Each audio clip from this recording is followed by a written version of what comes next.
সাত কলেজের বিষয়ে ঢাকা বিশ্ববিদ্যালয়ের সিদ্ধান্ত প্রত্যাখ্যান করেছেন শিক্ষার্থীরা। এ বিষয়ে আরো বিস্তারিত জানাতে রাজধানীর মিরপুরের বাংলা কলেজ থেকে যোগ দিয়েছেন সহকর্মী আদিলুর রহমান। সরাসরি চলে যাচ্ছে তার কাছে। আদিলুর রহমান, সাত কলেজের ব্যাপারে তো একটি সিদ্ধান্ত এসেছে যে তারা ঢাকা বিশ্ববিদ্যালয়ের অধিভুক্ত থাকছে না।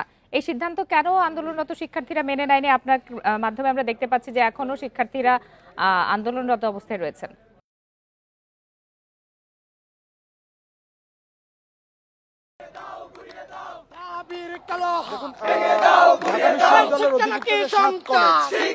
অনেকদিন ধরে তারা আন্দোলন চালিয়ে যাচ্ছে যে তারা ঢাকা বিশ্ববিদ্যালয়ের অধীনে থাকতে চান না এবং বিভিন্ন সময়ে আসলে সড়ক অবরোধ হয়েছে, সংঘর্ষের ঘটনা ঘটেছে।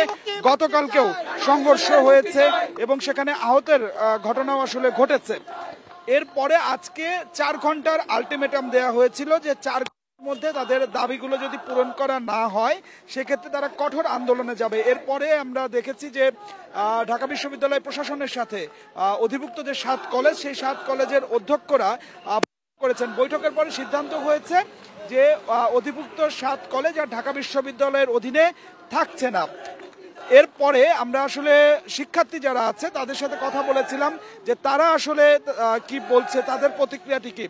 শিক্ষার্থীরা মূলত ঢাকা বিশ্ববিদ্যালয় থেকে 7 কলেজ আলাদা হয়ে গেছে, এই জায়গাটিতে তারা একমত, তারা খুশি। তবে যে শিক্ষার্থীরা এই মুহূর্তে ঢাকা বিশ্ববিদ্যালয়ের অধীনে থেকে তাদের শিক্ষা কার্যক্রম চালিয়ে যাচ্ছেন, মূলত তারা এই সিদ্ধান্তটিকে প্রত্যাখ্যান করেছে।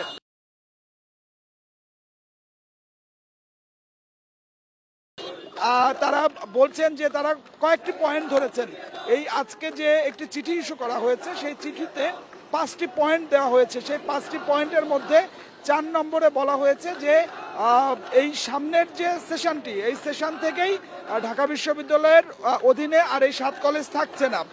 কিন্তু 5 নম্বর যে সেই 5 নম্বর পয়েন্টে বলা হয়েছে যে এই শিক্ষার্থীরা, রানিং যে শিক্ষার্থীরা আছেন তারা ঢাকা বিশ্ববিদ্যালয়ের অধীনে থেকে তাদের শিক্ষা কার্যক্রম চালিয়ে যাবেন। এখন শিক্ষার্থীরা বলছেন যে যারা আন্দোলন করছিলেন এই এতদিন ধরে তারা প্রত্যেকে রানিং স্টুডেন্ট, এই রানিং স্টুডেন্টরা কোনোভাবেই এই ঢাকা বিশ্ববিদ্যালয়ের অধীনে থেকে তাদের শিক্ষা কার্যক্রম চালাতে চান না। মূলত তারা এটি প্রত্যাখ্যান করেছেন এবং তারা বলছেন যে খুব দ্রুত তাদের ব্যাপারেও সিদ্ধান্ত আসতে হবে এবং কেউই ঢাকা বিশ্ববিদ্যালয়ের অধীনে থেকে, বিশেষ করে এই 7 কলেজের কেউই কোনো শিক্ষার্থী ঢাকা বিশ্ববিদ্যালয়ের অধীনে থেকে তাদের শিক্ষা কার্যক্রম চালাতে চান না। এই কারণেই আমরা দেখেছি যে বাংলা কলেজের শিক্ষার্থীরা এটি প্রত্যাখ্যান করেছেন এবং প্রত্যাখ্যানের পরে প্রথমে তারা ক্যাম্পাসে মিছিল করেছে। ক্যাম্পাসে মিছিল করার পরে তারা যে বাংলা কলেজের যে প্রধান ফটক, সড়কের সামনে এসে তারা তাদের যে আন্দোলন, সেই আন্দোলনটি চালিয়ে যাচ্ছেন এবং একই সাথে 7 কলেজ এখন ঢাকা বিশ্ববিদ্যালয়ের থেকে আলাদা হয়ে গেল। এখন তাদের কি হবে?